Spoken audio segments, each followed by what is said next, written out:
it's crazy that, so shout out to Jordan. There you Jordan go. Espeseth was the first one to like hit me to this. Nice. Maybe like, I don't know, 2 years ago. Yes. And I listened to it in the car two or three it's times. Such a good book. So the key is to listen to it on 3 times speed while you're reading the book. It locks it in. Like that is the most, like seriously, if you're listening to it and you're flipping the pages at 3 times speed, like that's what works for me. Okay. If you had to go psycho, that's how you do it. Well, like I love podcasts and shit at like 1.5. Yeah. Because then I feel Yeah. like I'm getting something. Yes. I'm gaming the system. Yeah. You know, because obviously my history of needing to get sober, I like to feel like I was gaming the system. Yes. But so here it is. Shout out to the boys at Sphere Rocket. Boom. Good job. And dude, that was killer. And it was cool too. I know, we've said it a million times on here, or you've said it. Being in the rooms. Yeah. You know, so like Dude. I think there were maybe 20 of us there. Yep. So it was just in the border. Yeah. And it was awesome to hear the different levels that Yeah. people were at. Yep. And it was perfect for me because the first ever boot camp that they've done Right. shows up a week and a half after my gals come online. yes. And it's like, okay, this is badass. And then the facility they have over there is The facility is amazing. top Yes. shelf. And then I came away feeling really good about myself because the method to the madness here with Yeah. the brick and mortar being somewhat of the tip of the spear or the sales funnel or however you want to look at it, they did the same thing. Yep. And then same with a guy from EXP from Branson, Missouri. Yeah. Paul, shout out to Paul because I had been in the room with him at EXPCon or whatever it was in Orlando and a couple of other places Yeah. where like, oh, I recognize that guy with the shirt or whatever. And then we had to hang and he was the first one there. He'd driven in. And so it was just this cool thing because, we've talked about it many times where it's like, there's no indicator whether you're doing it right. Right. And there's no map. Yeah. So like, there's this validation that you don't even know you're looking for. Correct. That comes from other people going like, oh dude, that's a cool idea. Yeah. Or, oh man, I'm doing the same thing. That's great. That's the best. Or What it's were your, did you have 1 or 2 big takeaways or things you're going to do from being at the boot camp? Yes. So the biggest thing was, which I was already guilty of, was like, hey, hire people and just like throw shit at them. Yes. Yeah. Yeah. Like, I'm gonna hot potato and then I'm gonna ignore. This Yeah. is a great leadership strategy, right? Like that should have been the book Yes. most of us wrote, like hot potato and then ignore. Yes. And I don't know why it didn't work out. This is so weird. Like Yeah, why no give backs. why aren't they just kicking ass and taking names with my lack of delegation, my lack of and then when they tell me to do stuff, I just ignore them. So yeah. Yeah, the it's, lack of clarity. Yeah, it's so weird why that there's doesn't a ton work. of people here and nobody knows what they're doing. Yeah. It's awesome. Yeah, it's so great. And so as a result, and then one of the other things was kudos to them for actually having it dialed in on, Yeah. hey, get them to do this, Yes. this, and this, or get Yep. them to use these apps, or this is what we suggest, Yeah. yada, yada. One of them being Ring Central, which is the killer, pseudo phone. It's Yes. the voice over internet. And it's already set up. Boom, boom, boom. I ported over the old number. It's like they're already able to text. Nice. And so now I'm able to say like, okay, here's the hierarchy. Like throw out the question or whatever Yeah. into the group for the team. And then individually, if you need some, text them. Yeah. And then I'm texting the individuals on the team saying like, here is where Maria and Lovely will be texting you from. Right. Save that as a contact. So now you Yeah, know. yeah. And so it's not this blind leading the blind or just like, Yes. air Yeah, ball. hoping just- it works. Yes. Yeah. Just like shooting air balls, into the void as far as, WhatsApp is great for having everybody on the same page theoretically. Yes. But now having to be dialed in for specifics. And it's like, okay, well, if you're asking somebody about, 123 Main Street or Right. whatever, and if it's Cruz that did the job or is doing the Right. job or whatever, 8 people don't need a notification about that message when you drop it into so just the things there, the systemization and the intentionality Yeah. of the whole thing. Yeah. Where it's like, oh my, I feel like I'm a grown up now. It's like, so great. So good. it's Yes. ridiculous. And of course, there always comes to like, oh, should have done this sooner. Right. Oh, you dumbass. Why didn't you do this before? Yeah. And then a bunch of other good news is happening. And it's this sort of domino effect Yeah. where like I have a call a week from Tuesday to like dial in for another like sizable partnership, which I wouldn't have had the bandwidth to do Correct. had I not set Yeah. up the Yeah. VA system. Yeah. And then I already have them looking for another video editor part-time. So great. But the other cool thing was that another takeaway from the boot camp was being able to, what the hell? I can't remember what he called it, but it's like a wish list. It's Right. like my wish list for Right. Santa. Yes. It's like, okay, if they could do this, and so like I was able to get granular in the world of a video editor. Love it. And it's like, okay, I would like somebody from 8 a.m. to 12 p.m. every day that can do Final Cut, that has a working knowledge of Adobe if necessary Yeah. or whatever, but all this, and this. And to actually, because there's a difference between, oh, this person can take a 20-minute clip and turn it into TikToks. Right. Okay, well, it's like, yeah, that's great or whatever. And that has its place. But what I need is, here is a 5 terabyte folder Yeah. of just, it's a grocery list. There's eggs, Yeah. there's butter, there's Yeah. make a cake. Yeah. Could you please make a cake? And then, make me a strawberry cake, a chocolate cake, Love and a vanilla. So that's what they're doing right now. Yeah. They're now out searching for that. And That's all. Well, sometimes it's so good to go to those rooms and even just step out of the day to day and like be forced to like dream or be forced to write down or be forced to like, okay, let's think about this. Like just that time is so good to kind of get it out of your head. These things have just been rolling around. And it's like, I remember one time Justin was like, I think he was like, he said, write down your next 20 hires. And I was like, ow. Like my brain like immediately started hurting. You know what I mean? Yes. And I was like, I can think of my next like 3, cool. 5, maybe. I was like, Yeah. 8. Right, it got to like 10 to like 12. I don't think it even got to 20, but I think it got to like 15. And I was like, holy cow. Like think about like what my world could look like if I Right. had these 10 or 15 people.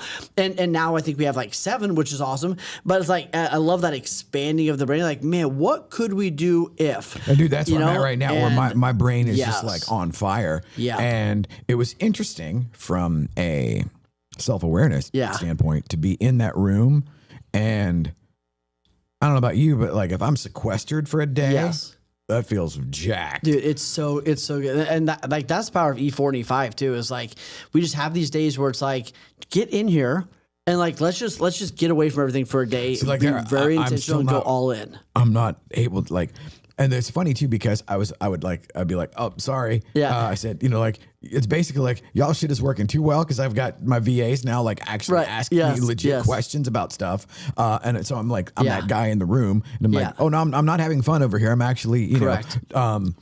interacting, and the fact that now they kind of help each other. Correct. Yeah. So like, okay, now let me get a part-time video guy or whatever that can then be Do all this stuff. managed by those two. Yep. So it's like we need this, and this. Yep. And so a big part of it too. Oh, and for them now being able to call me. Yeah. So yesterday, my EA actually calls and she's asking me questions on this. And I'm like, oh, that's beautiful. I was like, great. That's amazing. Yeah. Yeah. And then the key too is teaching them how to communicate with you. You know what I mean? So it's like one of my clients, like we came up with this phrase of like, I'm in surgery, and in surgery means like, if he replies in surgery, that means like, I can't help you. Like, you know what I mean? Like would love to, not able to, Yeah. like, figure it out to the best of your knowledge. You know what I mean? Yeah. Like I'm scrubbed in, like ain't help. And then the other thing is like teach them. I think it's great to teach them like, here's how to send me questions, or here's how to ask me things. So like I think that's the next phrase. Like here's how we can work best together.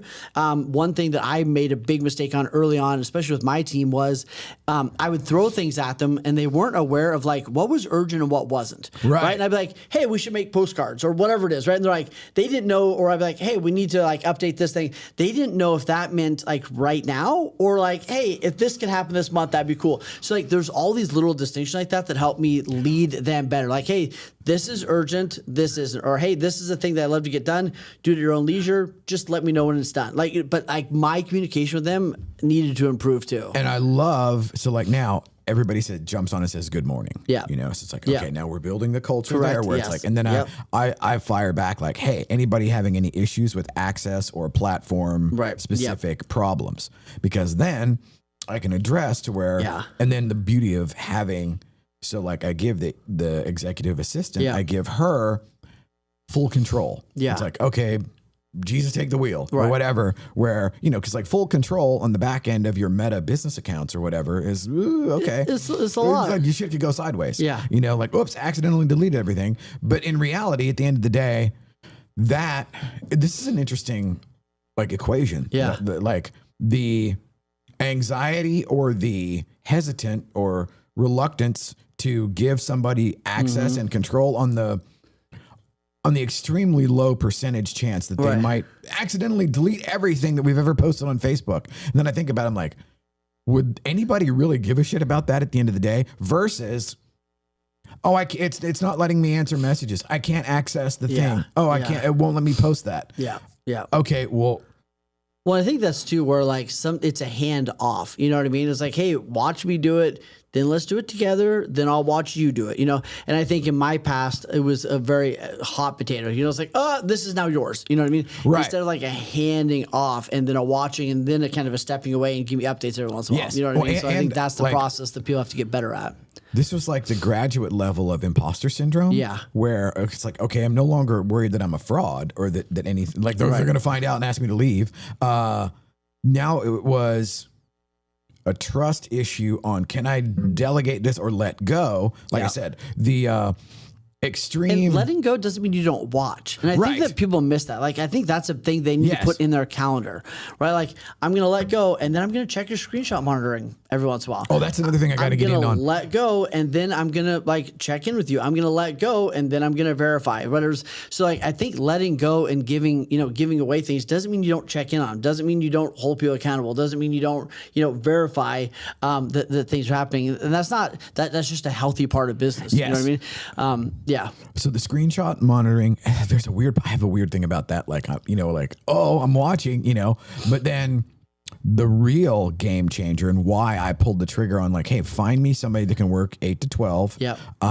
It's like splash screen or something where I can let them edit on my Mac here in the studio from the Philippines via this portal that literally gives them guardrails. So that's the other thing where now the old late 90s hacker in me or whatever, or internet pirate loves the idea of like nobody in the back rim actually has an authorized copy of Adobe or whatever. It's all just. How cool would it be though if you had a wall of computers and you were watching your team work all day long? Oh, how cool would it be? Like you had a monitor, like each computer, like they're remote logging into each one and you're able to see what they're doing all day long. Okay, hashtag goals. How cool would that be? That's another level. That would be amazing. Well, and the idea of like, okay, all of the files and folders and everything are local in one place. Yeah. And he's literally working Final Cut remotely on his, and I'm like, oh, I like that. That would be, I love that idea. Partly because then there's no dead time for file transfers. Right. You know, because one of the things like in what we do, like for example here, like, okay, if all 4 or all 3 of these cameras record, those are like 10 gigabyte files, even if we talk for 20 minutes. Yeah, it's a lot. Okay, well, like that I'm having the audio. Send that all over the world. Yes. The quality goes down. It impacts it, the time. A lot of times they don't have enough storage. All that stuff happens. It becomes a nightmare on file syncing. It becomes a nightmare on, can their computer handle it? Because in height, there we go. I'm back. And if this would eliminate that, I'm like, dude, now we're like really going next level. Yes. And to be able to, like, again, the thing that pulled the trigger for me on the virtual assistants was the robot, having the free crack robot for a week and a half. Well, and you start to realize, like Justin one time said, like, time is not limited. And I was like, And but what he's saying is like, hey, I hire one person, I get 40 hours. That's cool. I hired 2 people, now I got 80 hours back. I got 3, like it's only limited by my creativity and the amount of cash I can do at it. And it's like, man, that is where it's really cool. So it's like, oh wow, for X amount of money, I now have, if you think about it differently, like I now get 160 hours in my 40-hour work week. Yes. That's cool. Yes. You know what I mean? When you start thinking about in that realm, it's really cool. So let's move and talk about Q2. So here's the thing. Q1 is over. And what did you learn? And then let's talk about Q2. So one of the things that I recommend everybody do, and we're going to go through some of this, but one thing, if you want it, is I have a Q2 or a quarterly review questionnaire that I highly recommend people do. So there's two versions. There's one you do with your salespeople, and then there's like one you do with your operations team. And it's great to do it once a quarter. Ask the operations team questions. And some of the questions are like, what opportunities do you think we're missing out on? What could we do to make your job easier? What could we do to be more like? So it's always been with your operations team. I usually give it to them and say, hey, you got a week to work on this. Right. You know, Yeah. So then that way you get like real intel. Yes, yeah, and usually they're a little bit more cerebral. So the salespeople are like, they're ready to go.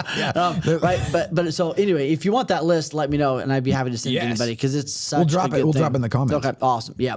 So Q1 is over. The question is like.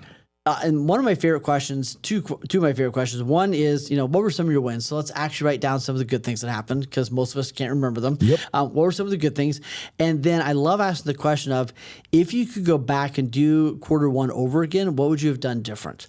Right? It's like, what would you have done? And be specific on that. So instead of like, oh, I would have worked harder, or I would have like followed my calendar better, right? Like, let's be specific about one or two things. Like, what would you actually have done different? And I think it's a great thing to tee you up going into the second quarter. And are you on track to hit your goals, or are you just hoping that the second quarter is magically different than the first quarter? Right? And there's a lot of magic and hope and pixie going on. Absolutely. So getting really clear on that, and then like setting the intentions for second quarter. So what are you proud of from first quarter? So first quarter was just bonkers as far as it was way better than it could have possibly been. Yes. Oh, hey Zach, we've got Sally at the door coming in. So this is interesting. So we've got Real Producers interviews at 10 that are off air, but I love it when people are early. Is that a realtor that's early? Yes. She must have thought it was way further away. Oh, than no, it is. I'm joking. This is awesome. And so like, here we are, pull the curtain back and come on in. Look, she's got slippers on. Oh, I love it. Come on in. You don't have to be quiet. Hi. How are you? I'm doing well. How's it going? Good. Are you? So we're live. So this is awesome. This is fun. No, come on. This is great. This is Awesome. yes, I brought my shoes so that we can film that too. yes, absolutely. On that we were going to be. So Yes, excellent. This is awesome. So the question for you is, if you could go back and do Q1 again, what's one or two specific things you would have done different? So things worked really well, but what would you have done different or more of? I would have gotten the VAs sooner. Yeah. Like the day that I was liquid enough to pull the trigger, I would have. Yeah. Only because now it's like we're still ahead of the curve as far as like selling season is, it's still a few minutes away. But Q1 was already orders of magnitude better than Q1 of last year. Yeah. And then the other thing is starting to dial in on the goals. Because truth be told, it isn't like I sit down and chart out what I want to do. So what are your goals or intentions for second quarter? For second quarter, more systemization. Okay. It's like by the end of Q2, I would like to be in a spot where not that everything runs by itself, but that it needs far less attention from me. Yes. And I also want to see like how many of this, like you said, like the 40 hours chunks that you can force multiply. Love it. How many of those can I institute? And, I was telling Zach earlier, I'm like, I would love to upgrade the gear the minute that it's justified. Yeah. And so we have a handful of things on the horizon that are like 10 years ago, me would have just, shit, fell back in it. Right. If it was even possible. And now it's like, wow, not only is it possible, but it's happening. Yeah. Well, and for that kind of stuff, I love having a list of the systems. So like as they pop in my brain, I'm going to throw them on the whiteboard. We're going to prioritize them and set some deadlines, hopefully, but like getting those out. And then the second thing is like when this, then that. And I think it's really healthy for people to go like when this, then that. Like, because a lot of times people are like, oh, I'm going to hire somebody when I have enough money. I'm like, I don't know what that means. Or like, I'm going to get to this when blank, or we're going to upgrade the equipment when we can, or whatever it is. But I love going like when this, then that. So like I'm going to take 10% of every check. When I have 3 months of this, then I'm going to pull the trigger. Hey, when we have this much set aside, then we're going to do this, right? Like so, I love having that mindset of like when this, then that, because it helps people like have a definite time they're going to do it, something to work towards, less than just like when I can. Well, and I'm sure it's probably human nature writ large, but I had this thing in my head where, I can't do that yet. Yeah. Because like right now, yes, of course, this week payroll is going to be just an ass whipping, where it's like, okay, because I've got 2 new full-timers. The it's basically like the handoff team, Yeah. still paying them. Yes. And all of that. And it's like, well, and the downside or the practical reality is those guys don't generate revenue, Right. or at least not in the strict 1-to-1 ratio. in the direct way that we like to see it. Yes. Yeah. But knowing now that it's a necessary evil, Yeah. and to get over that anxiety, because like now I've gotten through the anxiety window, Right. and now I'm excited. Yeah. Yeah. Whereas before it would have just been anxiety. No, it's great. It's great. All right, let's see. Go to do you have a next one that I has do. some of the things? So we'll hit. All right, so we did this, right? Like go through the first quarter. What were the wins? What's working? What's not working? And what would you change? Mm-hmm. Then here's what the first quarter taught us. We don't have to go through all of them, but a couple things we realized was, the first quarter taught us, the first quarter kicked the tail of people that were still winging it. So there's a lot of agents, especially, that are still doing real estate like they were doing it 4 or 5 years ago, because they weren't in real estate 10 years ago when we had to do it correctly, in a sense, right? So they're Right. still they're showing they're working with buyers like they were in 2021, and it's a totally different game. So here's what I realized: the first quarter kicked the tail of people that are winging it, and it really rewarded people that are being precise and being incredibly accurate. So even with pricing, right now, if you overprice or underpriced, years ago, it would eventually kind of flush itself out. Right now, you're 2 or 3% overpriced, and you're going to get your tail kicked. Yep. Right, and that's the difference between getting a couple offers the first week, or And your having days on market to going chase up this like the thing national debt. for 3 months. Right. So Yeah. I think like the accuracy, especially on the listing side, has got to be phenomenal right now. You need to price incredibly well, which means you need to have great conversations. And the other thing too that a lot of people got their tail kicked on was leading buyers. They let the buyers continue to lead them like they used to. Right. It's like, hey, let's go look at houses. Right. That was great when there was a lot of urgency, and they knew they needed to pick that, like, Yep. say yes or no. Where that was great. It worked well. But we got to go now. It's not working. Buyers are going, hey, let's look at 20 houses. Let's look at this. Let's back out for no reason. All these kinds of things. So what I'm realizing is so many agents are not leading well, and we got to go back to leading really well, which means doing a phenomenal buyer presentation, a phenomenal job of like, hey, what are your 5 musts? This house isn't, that falls outside of this list. Are we changing the list, Yeah. or are we not looking at this house? So I think leading better and educating better is a huge thing. Getting really back to the expert. Well, like you said, leadership. there's the newish Yeah. agent that didn't have Correct. that learning curve. Yeah. And so the only way they know how to do it is that sort of overhyped, crazy, over asking, Yes. multiple offer madness. Yeah. And it's like, well, that's not really Right. the business. Right. Yeah. And it's been very interesting because it's almost a cliche in the ones that were killing it the right way Right. are killing it now even Yes. more so. Yeah. 100%. And it becomes this interesting. It's right along. It's analogous with the AI thing. Yeah. It's like AI is not going to replace you. Your AI avatar is not going to work for you. All of that stuff. And the flip side of that is the ones who know what they're doing. Yeah. And the ones that are good with people. Yeah. Will always succeed. Oh, and by the way, we're in like the number 4 market in the country. So Absolutely. there's always going to be Yeah. business being done. For It's sure. a matter of they're going to do it with For you. sure. Yes. Yeah. So what do you got coming up next? Next, actually, in like a week and a half, we have coaches training, which is going to be phenomenal. So if someone is leading a team and you want to get better at coaching, you absolutely need to connect with That'll me probably be on like that. Q3 or Q4. Let me it's build good. the army up. Oh, it's such a powerful experience.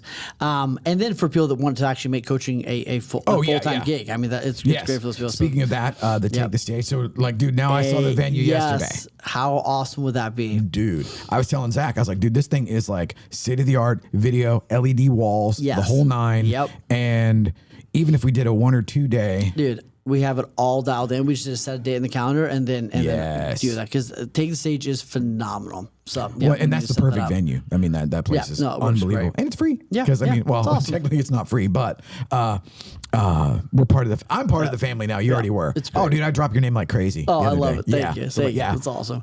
All right, Hell what do you yeah. got coming up? Anything exciting? Man, we're about to interview Sally here. So we got the Real there you go. Producers Go Network crossover. I love it. Where it's basically, well, kind of what we were saying a minute ago. The ones that are doing it right are Yep. going to kill it no matter what. And so that's who we're interviewing. And There you go. so Sally Morellis is up next from Dallas Preston Road.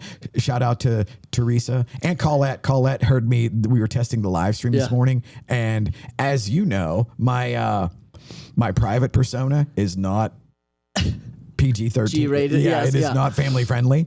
And so Colette texted me. She goes, "Wow, there's a lot of F-bombs on Fired Up Friday." Like, yeah, we're fixing things. That's what happens. Yeah, Yes. and I was like, "Whoa!" And because I didn't realize we were making sure that the feed was live or whatever, so I wasn't actually on camera, but Yeah. it was the mics were going out Yes. live, and so she got the Little the full unfiltered. Yeah. hot order. Yeah, there we go. Yeah, There we thankfully go. there was nothing too insanely crazy. It's just my foul mouth normal self. Yeah, there but we go. With that, let's All right. let's go Fire get 'em. up. Yes. Boss. Thank you, bud. Bam.